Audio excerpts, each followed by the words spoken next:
I do got one gaming talk thing before I go. A lot of people have been asking if I'm going to get this game, Black Myth Wukong, which, look, I won't lie, I never heard about it until a couple of weeks ago. And then everybody's like, apparently like 10 million people were playing it on Steam at the same time. I love the single player game, guys. I'm a single player campaign person. I'm not a console loyalist. I'll play any system. I don't care about stuff like that. We've got them all.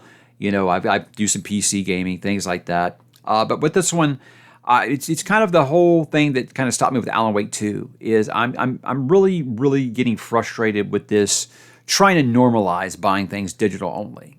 And maybe it's just I'm just a geezer of a Gen Xer, and I just prefer everything to be physical or what. There's just so many licensing issues and things that happen now where you can buy your game digital. One day they flip that switch and it's just not yours anymore, and they're like, sorry, that's it. So I don't want to reward that behavior.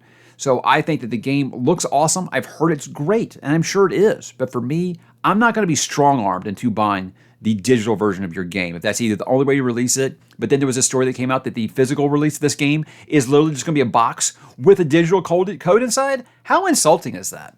So yeah, is it grandstanding? I don't think so. To me, it's just, I like two things. I like to know that, say, if something's going to be edited or it's going to be taken away totally, I like to have my physical copy to keep it safe and be able to play it whenever I want to. I don't want to have an internet connection either, by the way.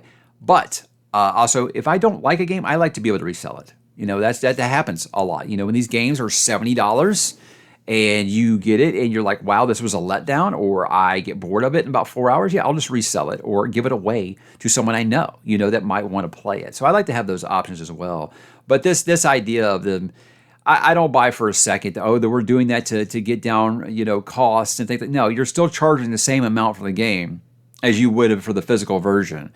So to me, again, it just feels like they're trying to normalize this. They're trying to normalize digital or cloud-based gaming only. They don't want you to own any of these games because they hold the rights to take it away from you. And that might be like a nihilistic way of looking at it, but that's the way that I look at it. And to me, it just feels like the consumer's losing in this regard. And I'm not going to stand for it on my end. I'm not going to do it. If you do it, awesome. I like it's really cool that people at 12:01, they can have it pre-downloaded and they can start playing the release at 12:01. That's awesome.